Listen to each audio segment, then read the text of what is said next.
नमस्कार दोस्तों, मैं आचार्य योगेश गोयल अपने चैनल में आप सबका स्वागत करता हूं।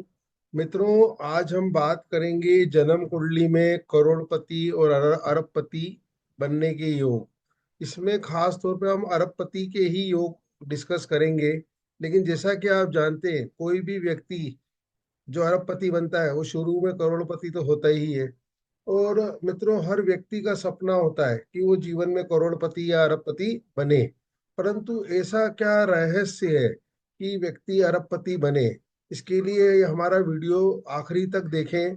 मित्रों, ये हमने पूरा रिसर्च किया है तभी ये वीडियो बनाया है। तो अब इस वीडियो को शुरू करते हैं। सबसे पहले हम पत्रिका बात करते हैं मार्क जकरबर्ग की, जो फेसबुक, इंस्टाग्राम और व्हाट्सएप के मालिक है। तो मित्रों, मार्क जकरबर्ग, जिनका की जन्म 14 मई 1984 को हुआ, और जन्म समय रात की जो 12 बजे, 12 मतलब हम 00 AM लेंगे, और स्थान जो है वो न्यूयॉर्क, अमेरिका। तो मित्रों, इस पत्रिका में आप देख सकते हैं मकर लगन की पत्रिका है। तो यहाँ पे मैं अरबपति के लिए पहले एक फार्मूला बताता हूँ कि जो दूसरा भाव होता है, दूसरा भाव जो है धन संचय का होता है, मतलब संचित धन का होता है, बैंक बैलेंस का होता है, और भाग्य की मुस्कुराहट का होता है। ज्योतिष की किताबों में लिखा हुआ है कि किसी भी व्यक्ति का भाग्य मुस्कुराएगा कि रोएगा, वो दूसरे भाव से देखेंगे। तो दूसरा भाव जो होता है वो भाग्य की मुस्कुराहट का होता है। और आज की तारीख में धन को ही भाग्य मान लिया गया है। जितना अधिक धन उतना व्यक्ति भाग्यशाली। तो मित्रों, यहाँ पे मैं एक बात बताना चाहूंगा, दूसरा भाव इतना महत्वपूर्ण क्यों है?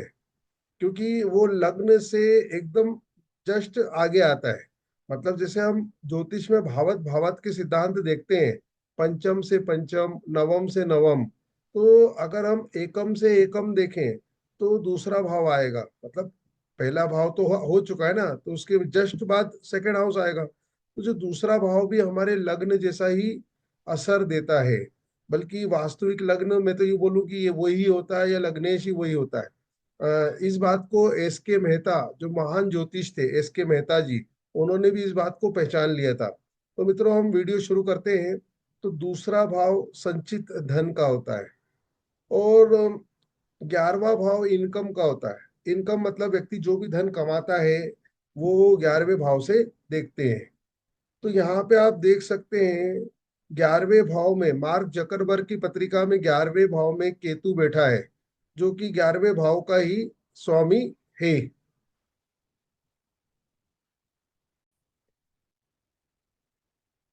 तो 11वें भाव का स्वामी केतु स्वराशि है, अपनी ही राशि में बैठा है। यहाँ मैं आपके नॉलेज के लिए बता दूं, केतु वृश्चिक राशि और मीन राशि का स्वामी होता है। अब हम आते हैं दूसरे भाव पर। तो मार्क जकरबर्ग की पत्रिका में दूसरे भाव का स्वामी शनि है, जो कि आप देख सकते हैं दशम भाव में उच्च का बैठा हुआ है। मतलब बहुत ही अच्छा बैठा हुआ है, 10th हाउस। पहले तो 10वां भाव शनि का ही होता है काल पुरुष की पत्रिका में, और शनि यहाँ उच्च का बैठा है। तो कहने का मतलब ये है कि दूसरे भाव का स्वामी शनि उच्च का हो गया, और 11वें भाव का स्वामी केतु स्वराशि हो गया। तो इसलिए ये अरबपति है। आपको सभी भाव पे नहीं देखना कुंडली के, केवल दूसरे और 11वें भाव पर ही कंसंट्रेट करना है। कृष्णमूर्ति जी ने भी धन के लिए दूसरा और 11वां भाव ही सबसे महत्वपूर्ण बताया है। हालांकि उन्होंने छठा भाव भी बताया है, लेकिन अभी हम छठे भाव की बात नहीं करेंगे। हम केवल दूसरे और 11वें भाव की बात करेंगे। तो मित्रों, अब मार्क जकरबर्ग के बाद हम दूसरी कुंडली शुरू करते हैं एलॉन मस्क की। तो एलॉन मस्क का, जो कि एक्स कंपनी के मालिक हैं और ट्विटर के मालिक हैं। तो मित्रों, एलॉन मस्क का जन्म 28 जून 1971 को हुआ। इनका भी जन्म समय रात की 12 बजे का है, और इनका जन्म हुआ प्रिटोरिया में। इनकी पत्रिका है मीन लगन की। अब मीन लगन की पत्रिका में आप 11वें भाव में देख सकते हैं, 11वें भाव में मंगल उच्च का बैठा है। मतलब 11वां भाव बहुत ही अच्छी स्थिति में है। तो 11वें भाव में मंगल स्वराशि बैठा है, और 11वें भाव से ही मंगल दूसरे भाव को भी देख रहा है, सेकेंड हाउस को देख रहा है। सेकेंड हाउस का स्वामी मंगल स्वयं है। तो फिर वही बात, यहाँ पर दूसरा और 11वां भाव बहुत स्ट्रांग हो गया है, मंगल उच्च का हो गया है, इसलिए ये अरबपति है। और यही मंगल राहु के साथ भी हो गया है। तो जो राहु आपको मालूम है मल्टीपल कर देता है, तो लाभ स्थान पे राहु उच्च के मंगल के साथ बैठ गया, तो इनका लाभ मल्टीपल हो गया। अब मित्रों, इसके बाद हम अगली पत्रिका पर चर्चा करेंगे। अगली पत्रिका हमारे सामने है वॉरेन बफेट की। वॉरेन बफेट का जन्म 30 अगस्त 1930 को हुआ, 3 PM पर हुआ, ओमाहा नाम की जगह पर हुआ। जो वॉरेन बफेट भी वर्ल्ड के अरबपति व्यक्ति हैं, तो इनकी जन्म पत्रिका देखते हैं, वृश्चिक लगन की है। और वृश्चिक लगन में जो है, इनका जो लाभ का स्वामी बुध 11वें भाव में स्वराशि बैठा है और उच्च का बैठा है, स्वराशि और उच्च का बैठा है। तो इनके अरबपति होने का एक कारण तो ये है कि इनका लाभ लाभेश लाभ में बैठा है और उच्च का बैठा है। फिर दूसरे भाव का स्वामी जो है वो गुरु है।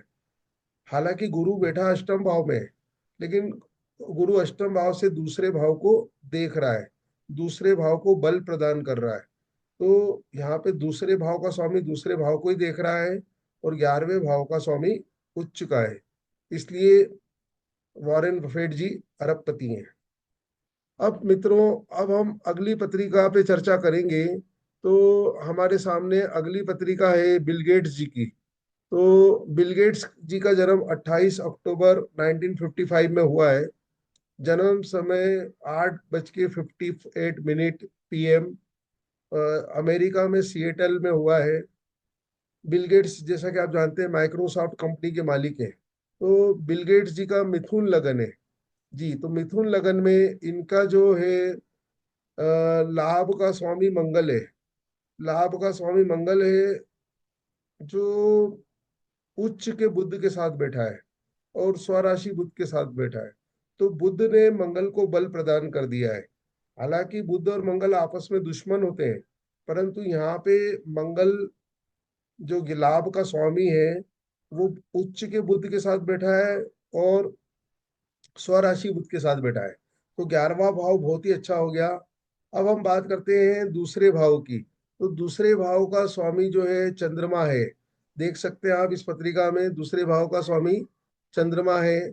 अब ये देखते हैं कि चंद्रमा इनकी कुंडली में कहाँ बैठा है। तो मित्रों, चंद्रमा बैठा है दशम भाव में, मीन राशि में। अगर हम त्रिकोण की बात करें जो भृगुनंदी नाड़ी में देखते हैं, तो चंद्रमा त्रिकोण दृष्टि से अपने दूसरे भाव को देख रहा है, मतलब धनेश धन को देख रहा है। और धनेश जल राशि में ही गया है। सभी जल राशियां आपस में त्रिकोण में होती है, जैसा कि आप जानते हैं। तो इस कारण से ये अरबपति हैं। हालांकि इनकी पत्रिका में शनि और शुक्र का संबंध भी है। जैसा कि आप जानते हैं काल पुरुष की पत्रिका में दूसरे भाव का स्वामी शुक्र होता है और 11वें भाव का स्वामी शनि होता है। तो यहाँ पे गुरु जो शनि और शुक्र का आपस में संबंध है पंचम भाव में। तो मित्रों, शनि शुक्र भी अगर एक साथ बैठे तो व्यक्ति अमीर अवश्य होता है, क्योंकि दूसरे और 11वें भाव के स्वामी की आपस में संबंध हो गया काल पुरुष की पत्रिका के हिसाब से। अब हम अगली पत्रिका की बात करते हैं। जो अमेजॉन कंपनी के मालिक हैं, जोस बेजॉफ। तो जोस बेजॉस की पत्रिका देखते हैं। इनका जन्म 12 जनवरी 1964 को हुआ। जन्म समय 12 AM। इस स्थान जो है अल्बुक्वेर्क्यू, न्यू मैक्सिको में है अल्बुक्वेर्क्यू। तो वहां पर इनका जोस बेजॉफ जी का जन्म हुआ है। तो जो जोस बेजॉफ जी की पत्रिका है, तो इनकी पत्रिका में हम देखते हैं कि ऐसे क्या योग हैं जिसके कारण ये अरबपति हैं। तो जोस बेजॉफ जी की पत्रिका में हम देख सकते हैं जो अरबपति का जो योग है, इनका एक तो मीन लगन है, और 11वें भाव में उच्च का मंगल बैठा है। और शनि जो 11वें भाव का स्वामी है 11वें भाव में ही बैठा है। तो 11वां भाव बहुत स्ट्रांग हो गया, क्योंकि उच्च का मंगल हो गया और शनि स्वराशि हो गया। दूसरे भाव का स्वामी मंगल है। तो दूसरे भाव का स्वामी मंगल, मंगल अपनी दृष्टि चौथी दृष्टि से दूसरे भाव को देख रहा है।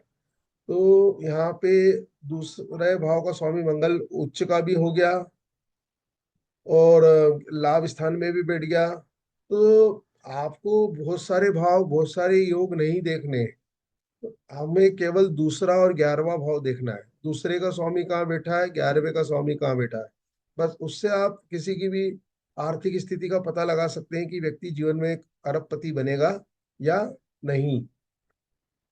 मित्रों, ये तो हमने विदेशी लोगों की पत्रिकाएं देखी। अब हम इंडियन अरबपति लोगों की पत्रिकाएं भी देखते हैं। तो इसमें हम सबसे पहले पत्रिका लेते हैं इंडियन अरबपति में। सबसे पहले मैं आपके सामने पत्रिका लेने जा रहा हूँ गौतम अडानी जी की। गौतम अडानी जी का जन्म 24 जून 1962 को हुआ और इनका जन्म अहमदाबाद में हुआ। इनकी पत्रिका आप देख सकते हैं सी लगन की है। और इनका जो लग्नेश है, सूर्य, लग्नेश सूर्य खुद ही लाभ स्थान में गया है। और इनका जो धन का स्वामी और लाभ का स्वामी है वो दशम भाव में गया है बुध। त्रिकोण से बुध दूसरे भाव को देख रहा है। नाड़ी नाड़ी दृष्टि अगर हम माने तो धन का स्वामी बुध दूसरे भाव को देख रहा है, तो दूसरा भाव स्ट्रांग हो रहा है। और लग्नेश खुद लाभ में बैठ गया तो लाभ भाव स्ट्रांग हो गया है, क्योंकि लग्नेश जिस भी भाव में बैठता है उस भाव को बल प्रदान करता है, स्ट्रांग करता है। तो इनका आप देखेंगे लाभ का स्वामी, धन का स्वामी बुध दशम भाव पे बैठा है। दशम भाव महत्वपूर्ण भाव होता है। और 9, 10, 11 तीनों भाव बहुत अच्छे हैं, क्योंकि नवम का स्वामी मंगल स्वराशि है। धनेश लाभेश दशम पे बैठा है, मतलब धन के कारण जीवन में सम्मान रहेगा। और 11वें भाव में लग्नेश खुद बैठा है सूर्य, तो हमेशा लाभ ही लाभ होता रहेगा। अब इसके बाद हम अगली पत्रिका बात करते हैं मुकेश अंबानी जी की। तो मुकेश अंबानी जी का जन्म, जो जन्म पत्रिका हम देखते हैं, तो वृश्चिक लगन की पत्रिका है हमारे सामने। और लगन में ही शनि बैठा है, लेकिन हमें लगन से अभी मतलब नहीं, हम दूसरे भाव की बात करेंगे। तो दूसरे भाव में चंद्रमा बैठा है। मित्रों, चंद्रमा दूसरे भाव में उच्च का होता है, क्योंकि काल पुरुष की पत्रिका में दूसरे भाव में कौन सी राशि आती है, वृषभ राशि आती है। तो इसके कारण दूसरे भाव में चंद्रमा उच्च का होता है। यहाँ लाभ का स्वामी जो है बुध, आप देख सकते हैं वो उच्च के सूर्य के साथ बैठा है। तो 11वें भाव का स्वामी जो बुध है वो बहुत स्ट्रांग हो गया, क्योंकि हालांकि वो खुद अपनी राशि में नहीं बैठा है, खुद उच्च का नहीं बैठा है, लेकिन वो जिस राशि में बैठा है उसका स्वामी उच्च का बैठा है। तो सूर्य उच्च का बैठा है, तो 11वां भाव बहुत स्ट्रांग हो गया है, जिसके कारण लगातार लाभ होता रहता है। तो मित्रों, अब मैं संक्षेप में ये बोलना चाहता हूँ कि आपको यदि ये देखना है कि कोई व्यक्ति अरब, तो मित्रों अरबपति बनने के लिए आपको केवल दूसरे और 11वें भाव के स्वामियों को देखना है। वो यदि स्वराशि है या उच्च के बैठे हैं या ऐसी राशि में बैठे हैं जिसका स्वामी उच्च का बैठा है या स्वराशि बैठा है, तो निश्चित रूप से व्यक्ति अरबपति बन सकता है। मित्रों, ये हमारा पार्ट 1 था। यहाँ पर मैं आपको एक जानकारी देना चाहता हूँ कि हमारा भृगुनंदी नाड़ी ज्योतिष का कोर्स चालू होने वाला है। तो जो भी एडमिशन लेना चाहता है, या फाइनेंस एस्ट्रोलॉजी का भी कोर्स चालू होने वाला है, तो इसमें जो भी एडमिशन लेना चाहते हैं वो ले सकते हैं, अपना एनरोलमेंट करा सकते हैं। मेरा मोबाइल नंबर नीचे दिया हुआ है। हमारे वीडियो को अधिक से अधिक लाइक कीजिए, सब्सक्राइब कीजिए, और वीडियो वीडियो का पार्ट 2 भी आएगा। धन्यवाद। Thank you.